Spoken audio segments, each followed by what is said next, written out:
Bismillah, Alhamdulillah, wassalatu wassalamu ala Rasulillah.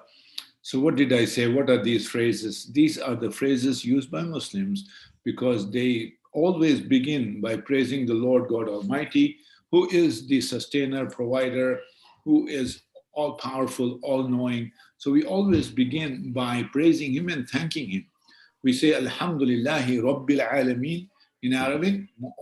All praise and thanks be to Allah, the owner and the provider of everything that exists.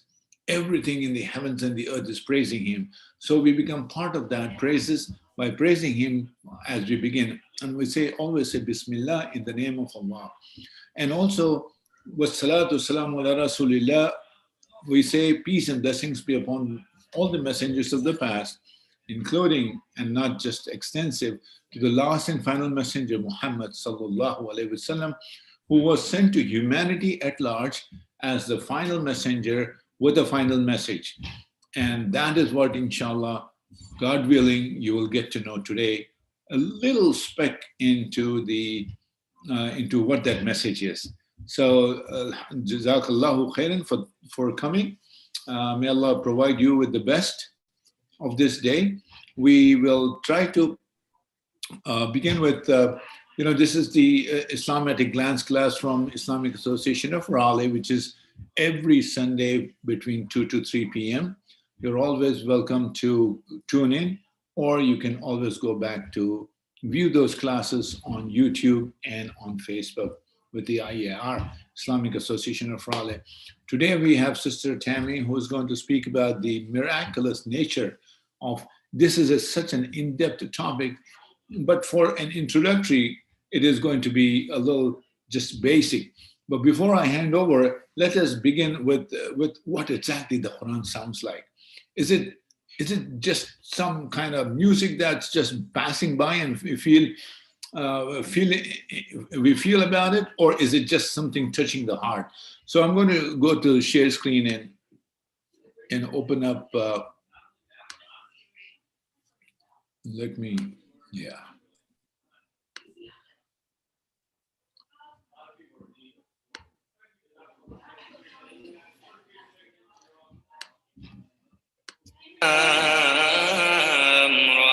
تلك آيات الكتاب وقرآن مبين ربما يود الذين كفروا لو كانوا مسلمين ذرهم يأكلوا ويتمتعوا ويلههم الأمل فسوف يعلمون وما أهلكنا من قرية إلا ولها كتاب معلوم ما تسبق من أمة أجلها وما يستأخرون وقالوا يا أيها الذي نزل عليه الذكر إنك لمجنون لو ما تأتينا بالملائكة إن كنت من الصادقين ما ننزل الملائكة إلا بالحق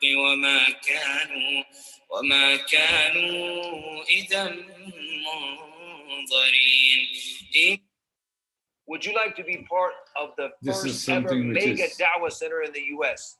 A 30 إنا نحن نزلنا الذكر وإنا له لحافظون ولقد أرسلنا من قبلك في شيع الأولين وما يأتيهم من رسول إلا كانوا به يستهزئون كذلك نسلكه في قلوب المجرمين لا يؤمنون به وقد خلت سنة الأولين ولو فتحنا عليهم بابا من السماء فظلوا فيه يعرجون لقالوا إنما سكرت أبصارنا بل نحن قوم مسحورون ولقد جعلنا في السماء بروجا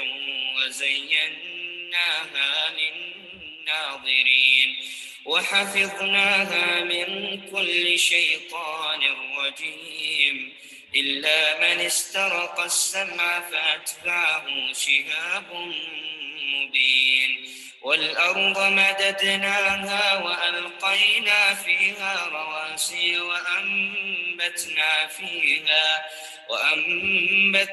فيها من كل شيء موزون وجعلنا لكم فيها معايش ومن لستم له برازقين وإن من شيء إلا عندنا خزائنه وما ننزله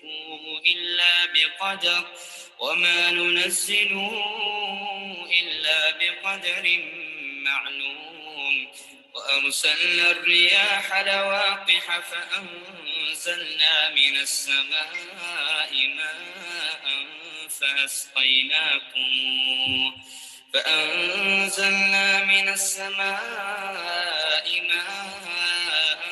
فأسقيناكموه وما أنتم له بخازنين وإنا لنحن نحيي ونميت ونحن الوارثون ولقد علمنا المستقدمين منكم ولقد علمنا المستأخرين وإن ربك هو يحشرهم إنه حكيم عليم ولقد خلقنا الإنسان من صلصال من حمأ مسنون والجان خلقناه من قبل من نار السموم وإذ قال ربك للملائكة إني خالق بشرا من صلصال من حمأ مسنون فإذا سويته ونفخت فيه من روحي فقعوا له ساجدين فسجد الملائكة كلهم أجمعون إلا إبليس أبى أن يكون مع الساجدين قال يا إبليس ما لك ألا تكون مع الساجدين قال لم أكن لأسجد لبشر خلقته من صلصال من حمأ مسنون قال فاخرج منها فإنك رجيم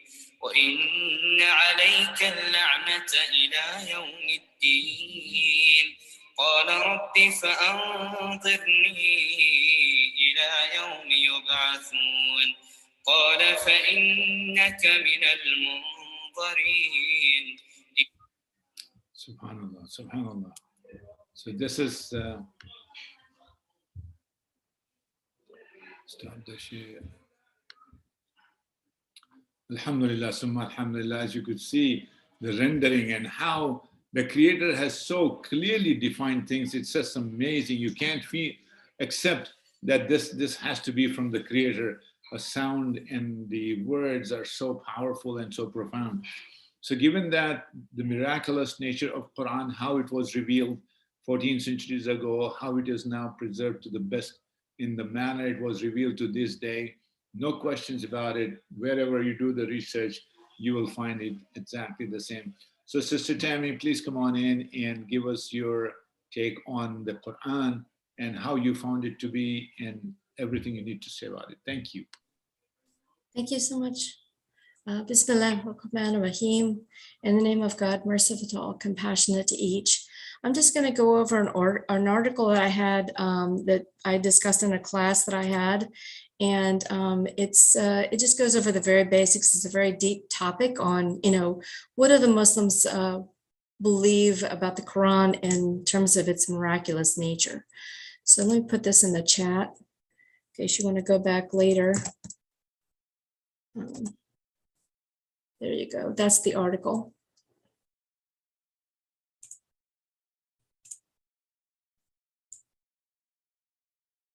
So this is an article written by Sheikh or scholar Suleiman Hani, and he's with the Yaqeen Institute, and they published this article. And it's really talking about the Quran as the Kalam Allah, or the actual speech of Allah. So Muslims believe that Allah created everything. So there's Allah, and then there's all of his creation. So after the Quran was revealed, there's a discussion of the scholars about the Quran, whether it's created or not created. But the Quran is eternal, and it's a recitation by man, which is created. So this was revealed to Prophet Muhammad, peace and blessings be upon him, through the angel Gabriel. And the Quran is in Arabic only. So a lot of, especially, us who speak English, we think about the Quran that we might buy at the bookstore, and it's really a translation in English. So this is all good as well. But when we're talking about the Quran, we're talking about it in Arabic. So all of these others that are translations, they'll in some way fall short of the full miraculous impact, although, Allah created all languages, and Arabic was specifically chosen by him for the Quran. But definitely in English, we can get a lot out of it too. Speech in general consists of three things in any language. They're the words that convey the meanings. Then they're the ideas that you're putting together by this choice of the words and the ideas in the passages. And then the composition of these two, the words and the ideas, to actually create and have some sort of meaningful dialogue or discussion or, presentation.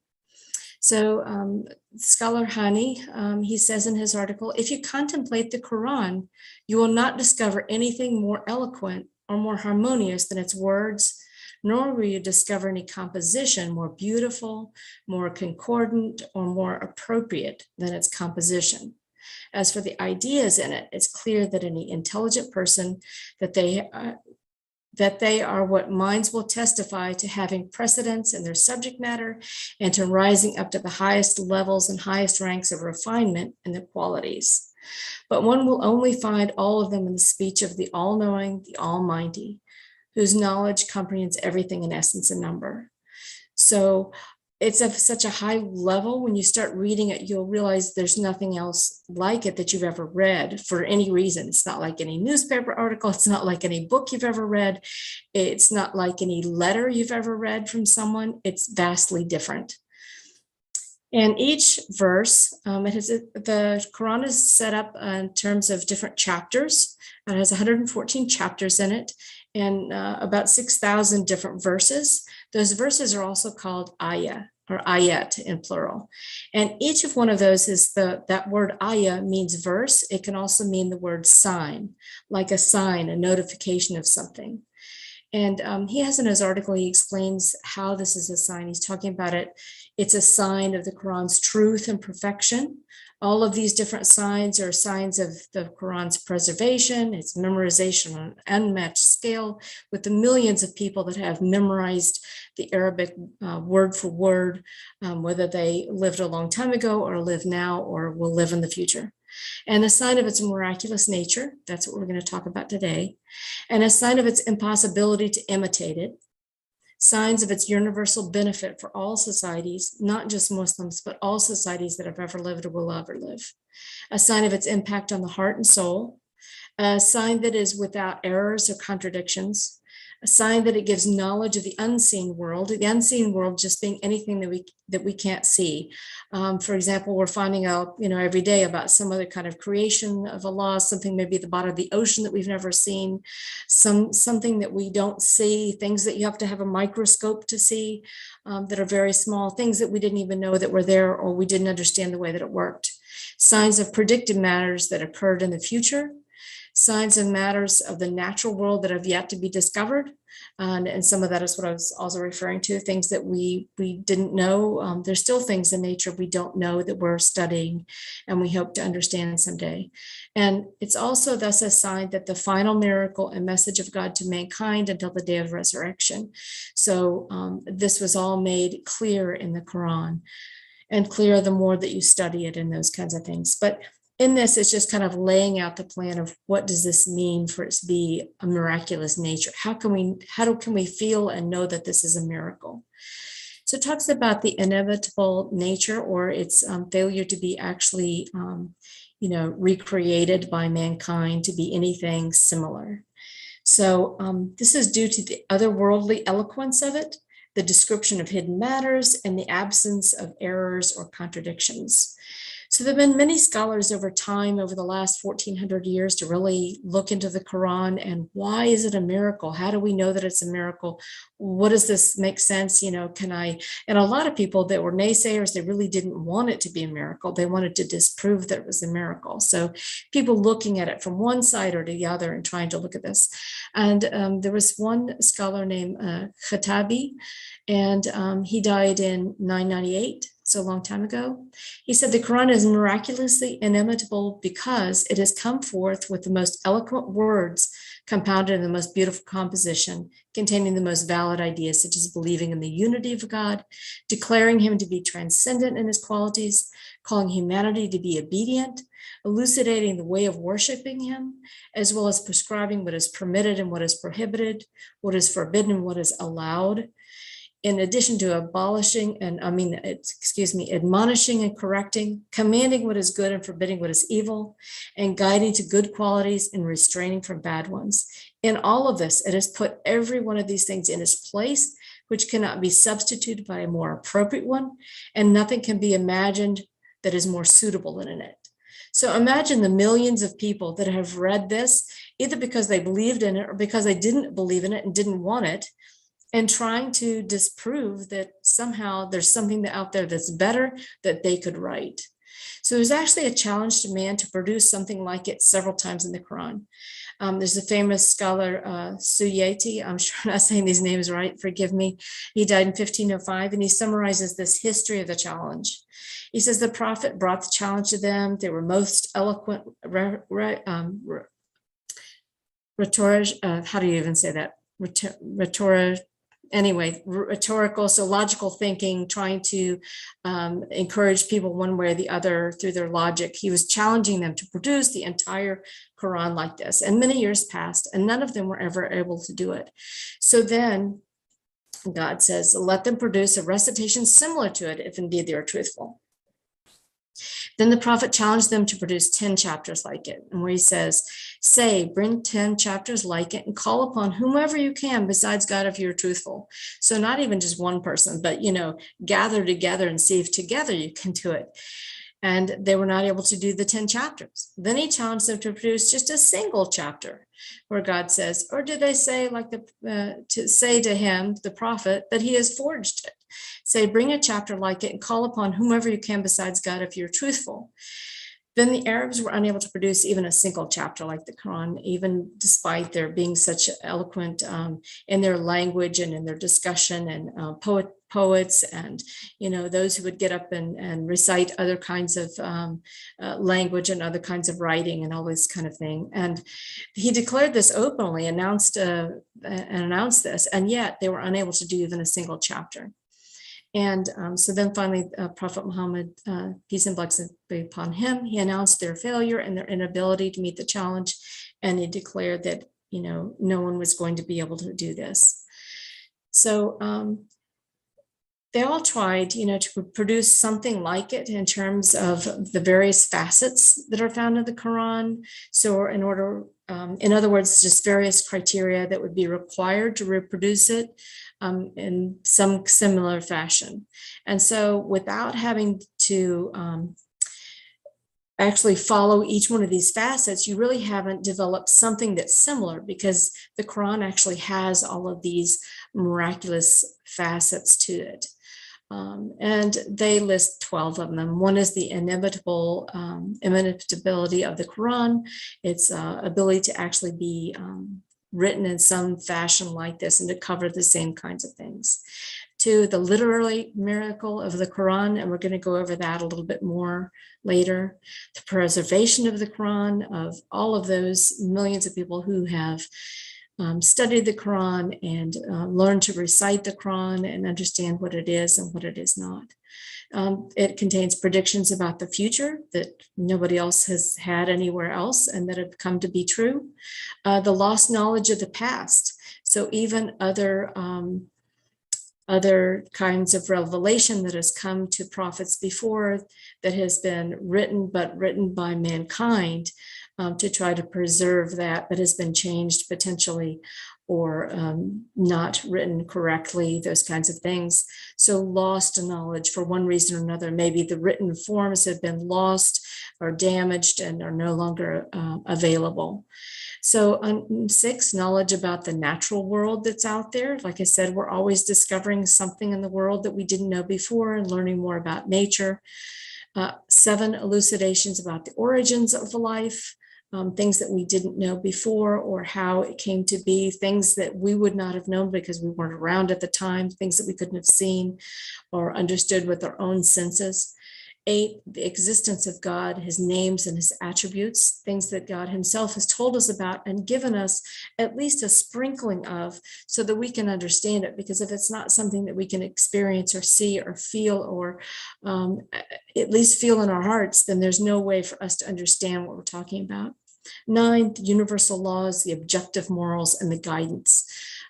These are things that Allah wanted us to know so that we leave the good life. We understand what we are to do, what we are not to do, what is good for us and what isn't. You know, I want to say like the manual, kind of like you would have a manual for your car. Number 10, the ease by which the Quran is memorized. This truly is amazing. And sometime I'd like to speak on maybe my experience with trying to learn to recite the Quran as an English speaker who does not really speak Arabic. I don't know the language, but to understand it and to feel it and to recite it in the Arabic. Number 11, the lack of errors and contradictions within it. Number 12, the personal experiences related to Quran. This isn't just my personal experiences, which I will talk a little bit about, but also the experiences of many others, of millions of people throughout time that have their own personal experience about that. You can actually look online and find out what other experiences people have had as they've started to read the Quran, even in their own language, and what their experience has been. And you can also do the same. You can also do that, whether you're Muslim or non-Muslim, you can read the Quran. I know there was a year that UNC Chapel Hill had, every year they have a book that the incoming freshmen should read. It's just a required reading. And I think they're also supposed to write some kind of like, book report or something like that on it, but that's a requirement for their first year. And one year it was the Quran, and this has been maybe 20 years ago, but they had the Quran. People were to read this. This is a requirement for everyone. It's not a religious school, but it was a requirement. They felt like it was an important book of writing that everyone should read. So kind of touched on various of these, but there's these specific facets that they said, okay, if you're going to write something that is equivalent to the Quran, you'd have to touch on each one of these. You'd have to check off each one of these different criteria. So, and I'll go into detail more on this as well, but also just this literary miracle here. So those were the 12 that they said, the facets of the miraculous nature. If you're going to write something that's the same, you have to cover, check off each one of those 12 items. So now the second one was the literary miracle of the Quran. So I'll go into that, why they've talked on that. I think all of us know at least one language, and some of you all probably know multiple languages, but in any language, if you're going to have a miracle of the Quran in terms of literary, this is what we have come up with, or this is what they've come up with, and kind of a little bit more from this article on what I'm trying to explain. And the article goes into it more, but I'm just going to kind of briefly put this together. So basically, the miraculous nature of the language here and the way that it's written is the word selection. So they put the placement of Allah put specifically a placement of a particular word in instead of its synonyms or something else. Arabic is very explicit and it has many, many words for one meaning. And so sometimes in English, we'll think, oh, it means exactly this. Well, we don't have a specific word. You may have to have a whole paragraph in English to explain what this one word in Arabic means. So Allah puts this placement of a specific word and not a specific other word that has a similar meaning. The connotations of the chosen word are better than those of its synonym. The sentence patterns. Each sentence, its structure and its syntax, it does not follow any one pattern throughout the Quran, but it varies throughout. And each style is unique and each rhythm is clear and resounding. And sometimes also the way that he's trying to explain something, you get whether it's like, you may have seen a bit of this, but you didn't get the full picture. If someone's trying to explain a movie or a book that they've seen, they're gonna just tell you a little bit, and then he expounds more and more using a variety of different words. If it's something where he's really trying to hammer it through, he'll repeat. And so it says, which of these blessings will you deny? Which of these blessings will you deny? And say it over and over again. So these patterns are different patterns, and it makes it so different than any other book. You don't get that. A lot of times when someone's trying to write something of content, they're just trying to get the content down with the way that they think about it.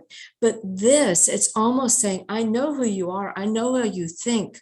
So I'm going to use a pattern, how I need to use a pattern so that you'll get it, what I'm trying to do. And it's really amazing. I've never seen something else like that.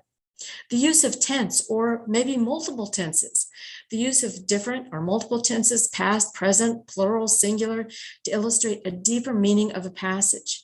So there's one small chapter that's talking about to the disbelievers after the prophet had basically met with disbelievers, as all prophets do. They all meet with these people that don't believe, and that, maybe are mocking them or different things. Like it mentioned in the Quran that we had recited just before this, all of the different things that these people, they didn't get it.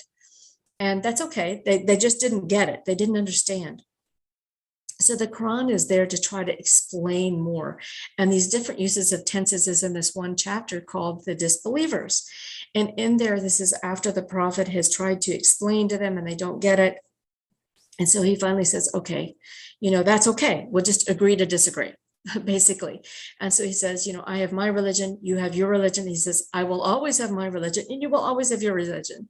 So kind of explaining, that this is pretty set. It explains a lot more by just using these multiple tenses and changing the tense to kind of get the idea through of, I get it and you get it. This is maybe just the way it's going to be. And so this is just one example of that. And there's also the words sound like their meanings. And this could only come from a God who created all of the languages. If you create, I was reading something, like I said, I'm trying to learn to recite the Quran in Arabic. And I realized at the end of these two different sentences, these two different ayah, these two different verses, at the end, there were two words, but they mean totally something different. But just one letter was changed. And it's like, oh, that makes it so much easier to remember what's going on. And I thought, only someone who has created the language could have done this. And here also, the article is talking about words sound like their meanings. The pronunciation of the words matching their meanings, like other words like discussing the topics or encouraging, bearing glad tidings. So that uses the words that are easy to pronounce and melodious to hear, beautiful words. And then whereas harsh topics and ones that you cringe at, they're associated with harsher wordings, or the sounds of the words are more harsh, more guttural, have more like Arabic doesn't really have voice explosives, but in English it's like that, those same kinds of sounds that are harsh and more difficult. So only by one that would create the language of Arabic and select the language of Arabic to use for the Quran could have done this. He's thinking ahead, and yet choosing to select these words is so amazing. So, and then the balance of detail and brevity. So there's the perfect combination of conciseness and details. So when the subject is more complicated or could be mistaken for something else, he elaborates more, and the Quran discusses the topic in detail. But when there's like a short phrase or it's already been discussed somewhere else, he just reminds you with a short phrase so you get the message across, and it becomes brief. And then the sentences are constructed very eloquently. So the smallest number of words are mentioned without sounding too brief, and yet it's just very, very rich in the words that are selected. So also the words are not limited either to prose or poetry. Sometimes you'll have poetry and you'll feel the metric and the flow. There'll be a rhythm to it.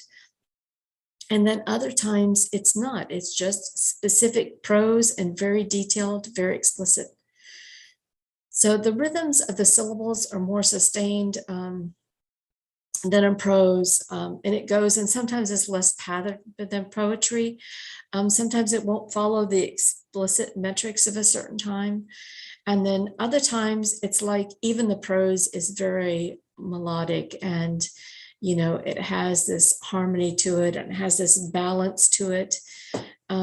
Even between different verses, it has a balance to it. Sometimes you'll have, there's one ayah, one verse that is the greatest verse, which is, Ayatul Kursi, or it's the one of the footstool of Allah's universe, actually.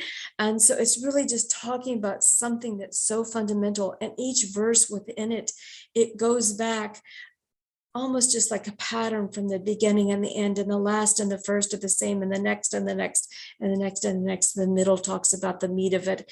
And so it's just amazing. And you don't even realize it, even when you've said it, until you go back and you look about what the content is and the way that it was said. And so it's just amazing, over 6,000 different verses. That would be so much to each one. That's why it says, some of the chapters are just a paragraph, and yet it would have so much detail and so much to it. And it's like nothing else you've ever read. So there's also the balanced word selection. The Quran's words are not, daily mundane, but they're not completely unfamiliar either. Even in the Bible, you have specific words that you don't really talk about somewhere else. Like, they have words like incarnation or repentance. They're not daily language words. They're, more religious terms. So in this, it really tries to have this balance of not what's just, daily mundane words, but yet it's not unfamiliar either.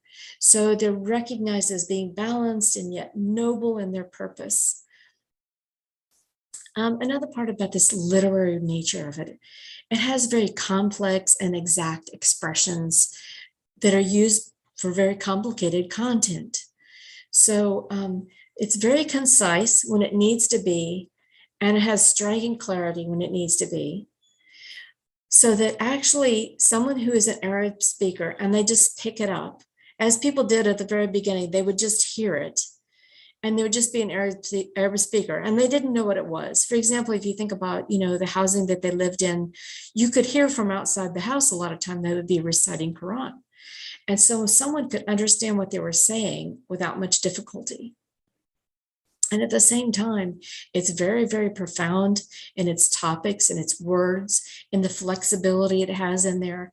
Like I said, and it flipping the order of things and its continuity of things, starting on one topic and then leading to the next, and its inspiration and in the radiance of the Quran that serves as the basis for a lot of very heavy, weighty principles of life and rules of, Islamic sciences and Islamic arts, and in very complicated and very fundamental ideas, and that the text can only have one interpretation many times.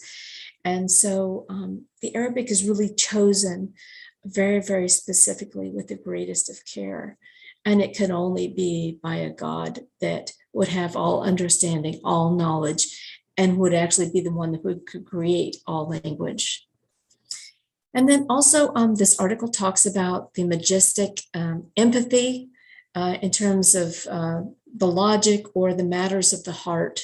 So this is kind of an Islamic term, although this is an example because matters of the heart themselves, the idea of what's a matter of the heart, a matter of the heart, we all have that. We're all human and we feel it in our heart. We feel the emotion. We feel, the weightiness of something that may touch our heart, how we feel when we see something beautiful, when we see something that gives us terror in the heart, or, we feel a difficulty. These are all matters of the heart and all, the feeling of the heart. So that's just my words for it. That's not the Islamic words for it, but just to try to tell you what I'm talking about here in this one literary component. So this perfect blend between these two powers or antagonistic types of powers of reason and emotion. You have your intellect and your feeling. So in these narrations, or it might be an argument of reason or a doctrine or a law or some kind of moral principle, but the words have both kind of a persuasive teaching and this emotive force that we feel. So throughout the whole Quran, the speech maintains this solemnity, the power, the majesty, which you don't feel elsewhere. You don't actually feel it. You read it, you hear it, you see it, but you feel it too. So this is very, very distinct that, the Quran has, and very, very rarely do you ever feel something. You might, because it's maybe something that touches a matter of the heart. Maybe you're doing some kind of good deed, you're doing something really in charity work that makes you feel this matter of the heart, but it's not really very common that you feel this in reading some sort of book or, something. If you're at work, you might not feel this in terms of, understanding how you're supposed to use your computer or those kinds of things. We don't always get this in our daily life. So the Quran is indeed different. There's also this linguistic proficiency, the combination of word choice, the word order, the grammatical shifts, the subtleties in it, the figurative and literal language, the storytelling structures, the symmetry. And it's not just one verse or one paragraph, but it's throughout the entire Quran. And it doesn't matter what subject it's talking about either. So this is just huge to have this kind of feeling, to have this literary structure, these unique different facets in the literary structure for a whole book that's over 600 pages. I mean, come on. So this is what these people were dealing with. It's like, the people, whether they believed or didn't believe, they wanted to read this and wanted to see, and not if reading it, even hearing it. Those who couldn't read, but they knew Arabic, they spoke it every day. They wanted to hear it. They wanted to either, disprove it, or they wanted to find out more about it. So in addition, not only is this literary, but one of the miraculous natures of it is that it's an ongoing miracle. It isn't just a miracle that someone saw. Many of the other prophets, they had their miracles. Moses had, striking the sea with his staff, and the people that were there, they saw the sea split. They saw it. They felt it, they experienced it, they walked through the dry sand to go through it, that it was used all of their senses, but this, it's like something that even in English, we can read it and feel it. So although, the prophets brought these other miracles that that the people of the times could actually witness it themselves, we are not there to witness those. So that's not an ongoing miracle, but this is, through all of these different miraculous nature of it, we can see it and we can read it and we can hear it and we can feel it. And so this is different. We can actually witness this ourselves, and it can have this impact on our heart.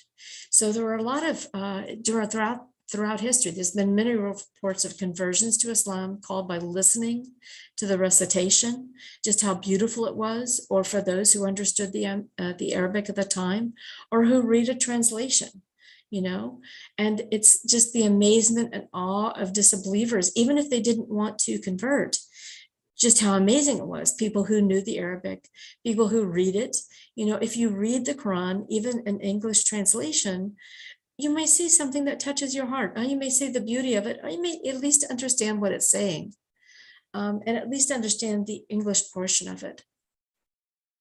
So at the time, though, there were so many Arabs that were master poets and that were linguists that were well known of their time to be just outstanding for, the past few hundred years. They were just amazing. And yet, even if they didn't want to believe, they still understood this is just amazing, and really could have only come through God himself. And so this was something, I became Muslim about 11 years ago, and I originally wanted to read the Quran. I was going to argue with some people about how that English was much better than Islam. And so I wanted to read the Quran because I thought the Quran would tell me exactly what Muslims believed. So I read it in English. I just went to a local bookstore, not one of the big chain stores. And I just looked over in the Islam section, and they had various different books, and I selected one. And it's not one of the ones that many of Muslims actually go to read. It's not the one that you get in the Muslim bookstores. And there was a Muslim bookstore in the area at the time, but I didn't know it was there. It was like 2 minutes close to my house, but I didn't know it was there. And so I got this one, and it really was amazing. It's what led me to actually make my shahada, or my witness that I believed in God, and I would only worship him, and I would believe in Prophet Muhammad because he was the one that this Quran was revealed to, and that he was indeed God's servant, because it talks a lot about the servants of God and what they do and what they don't do, and that his wife said that he was like the Quran. And that he is a messenger of Allah and of his book and what it contains and how to live life as a servant of God. So this is what I wanted for myself. So and I just read this version in English, and I didn't know about all this literary stuff because I didn't know Arabic. So I couldn't disprove what I read. And it flowed pretty much from what I already believed, and it warmed my heart, and it led me to recognize my Lord more distinctly and deeply than I already did for what was his true nature and how is he. It's kind of like if you have a friend and you kind of know the friend, you've met them, they were an acquaintance, but you've become closer to them over time and you learn more about them over time. But this led me to understand what he'd done in other people's lives, not just mine, and how he was, and how he had been throughout all time. And, so it was like a personal letter from God inviting me to Islam and his world and his reality. I just kept saying, it's real, it's real. And my family kind of thought, well, this is just in psychology. Everybody says it's real. It doesn't mean this. So, but this is what it felt like to me. So I just would read it over and over again in English. So and just a little bit more, I wanted to explain another historian, Muslim historian, Ibn Khaldun. 1406 is when he died, so that's kind of when he lived. Know that the greatest of all miracles and the most sacred and blessed and the clearest in proof is the Quran that was revealed to Prophet Muhammad, peace and blessings be upon him. This is because all other miracles in general were brought forth separate from the actual inspiration, like that the Prophet received this Quran word for word as an inspiration, and as a means of proving the truthful of the inspiration, it is itself, and this is my paraphrase here, the Quran is itself the actual inspiration, and it's the proof that it's the inspiration. And he says, as for the Quran, it is the inspiration and the miracle in one. It is therefore not in need of any external miracles to prove itself, unlike the previous inspirations. So this is available to anyone who reads the Quran, or I say even a translation of it, whether it's 100 years ago in Arabic by itself, or a translation, or if even it is you reading it tomorrow to experience this revelation, this miracle.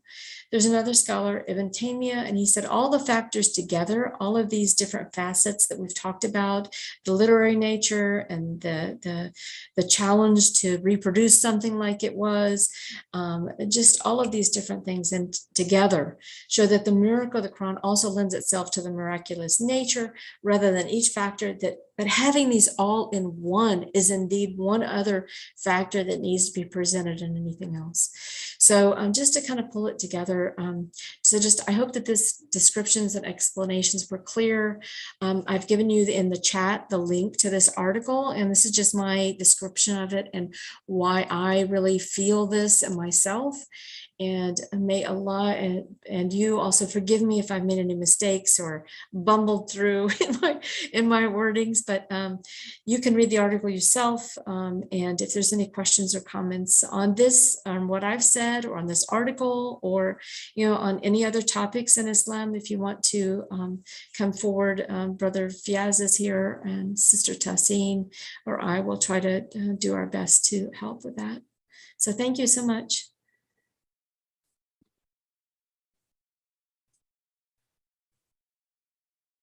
That was beautiful, Tammy. I enjoyed it. I was like, it's a beautiful article, and I loved your thoughts on it. And Sister Loretta is here too. I wonder if she can share her journey to finding the Quran.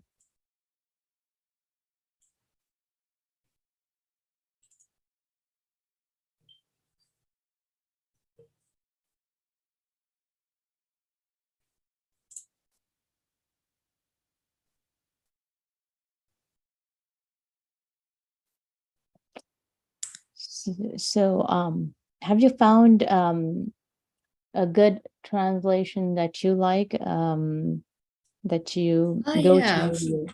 This sounds crazy. This is not one of the ones that you have there, but I really like this one, and I don't mean to keep pushing this one. The others are really good as well. There's specific different translations that are better for different things. There are some that are better if you're wanting to learn the actual Arabic, and it keeps like the word order and selecting the actual meaning in English a little bit better, so maybe a little bit more wordy, has a little phrase instead of just one word. But this one was beautiful because I think it kind of kept kind of the content. I got it actually at Quail Ridge Books a long time ago, like I said, like 11 years ago. What's the author's name? Tarif Khalidi. Yeah, and there's not a single Arabic word in here. It doesn't even have his name in Arabic, so it's not intimidating. Okay. And it does talk a little bit about, in the beginning of an introduction, about the Quran and how it was revealed, and a little bit about the time and how it was put together, and why this version was written, and how it tries to keep with the flow. It really tries some of these literary accomplishments and miraculous nature. It tries to maintain a bit of it. So it's not trying to outdo it, but it's enough that I really felt in my heart that this makes a lot of sense. In some sense, it's what we feel in ourselves, what we've already been given as a creation of Allah, to understand the world that we're in. Beautiful. And so, there's other things we haven't talked a lot about, maybe there's been other speakers on why were we given the Quran? Why is it there? It's given as a cure and a healing and a guide, and those kinds of things, and a light or a guide, and to really be for us what we needed. And but there's a lot to it, as any 600-page book would be. There's so much to it. But even if you just start out small and just read a little bit, there's a lot to it. Yeah. So this is not the first translation you read, right? So it was something It is the first. It's the very first I read. I didn't know anything about it. Even when I talked about the unseen, that's why I kind of explained a little bit. It one of the very first chapters, maybe the first, guessing maybe the first 50 pages I read, something like that. It talked about the unseen. Well, okay, that means you can't see it. I get that. But what does it mean? And so much of the beliefs of the Muslim are unseen. The angels, the inspiration itself, they do talk about when he would be inspired with the Quran, and he would get specific ayahs or verses that would be given to him. It would be like the ringing of a bell, or it would be an angel would actually appear as if a human in front of him and tell him these things, but so many different ways. And some of it is unseen. The angels are unseen. The inspiration itself is unseen.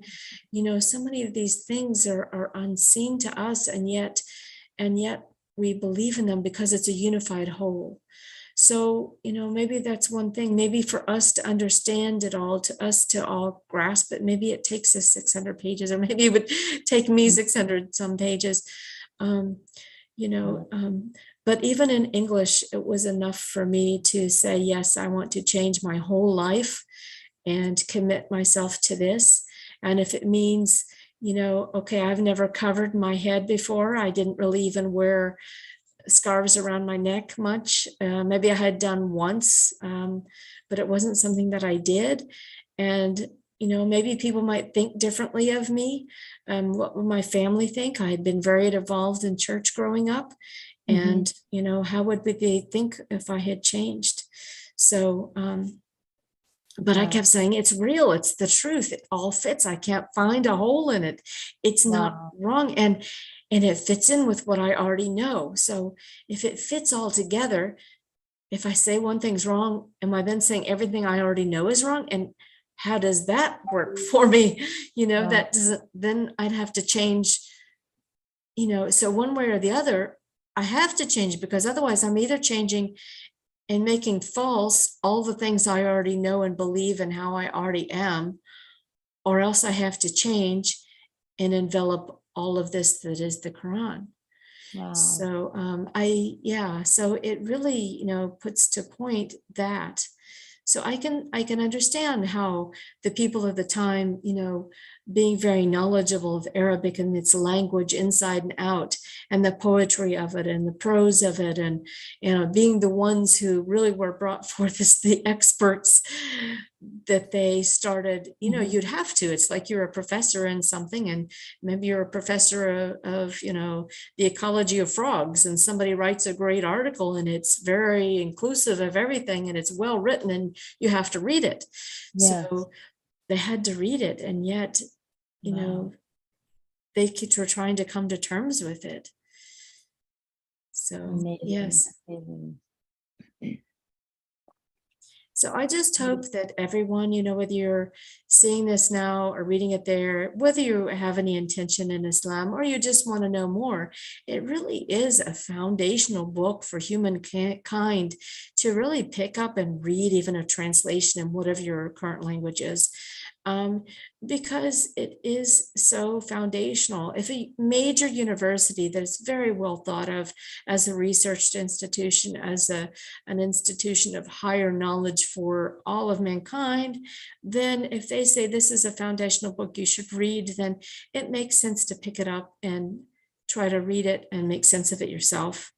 Even if you just read through it once, it's well worth reading. Wow. Yes, beautiful. That's amazing. So yeah, I think we should also mention, if anybody is listening to this now today, this class or later, we do welcome you to come and visit the Raleigh Mosque. We can give tours. We can, show you what there is. We can give you a Quran. We have, free copies of the Quran if you're interested in just picking up one.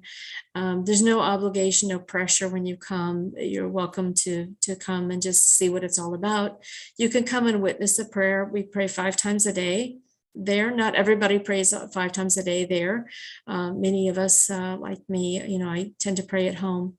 But you can come and witness the prayer. There's always someone there praying, and just come and ask your questions and see what it is. As part of the neighborhood of anyone in Raleigh area, you should come and know. I didn't realize until I became Muslim that I lived less than 5 minutes from the mosque.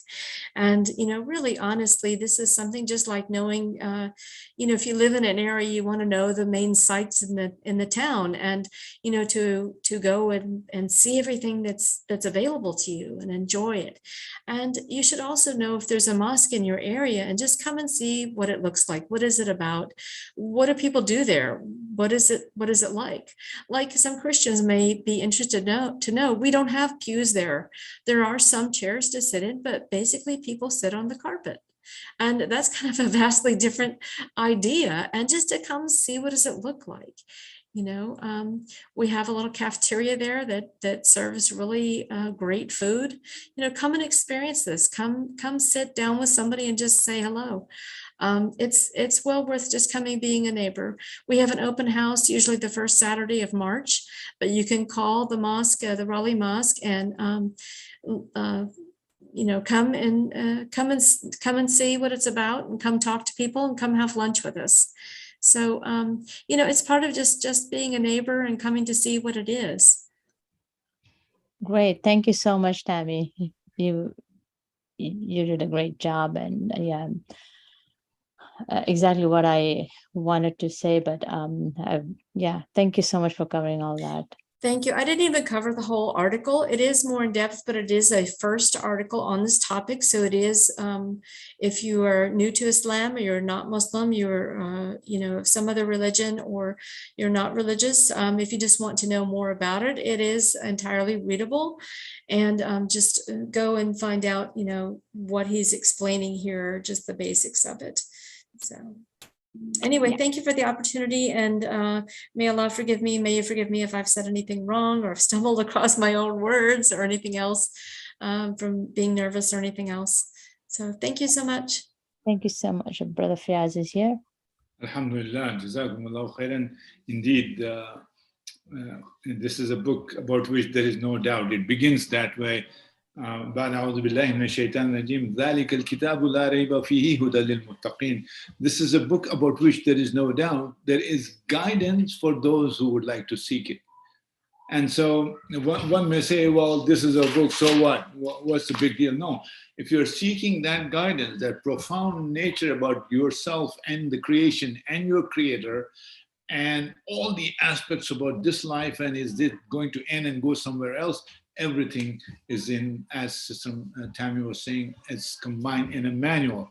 This manual has been miraculously revealed to Prophet Muhammad, upon him be peace, who himself was unlettered.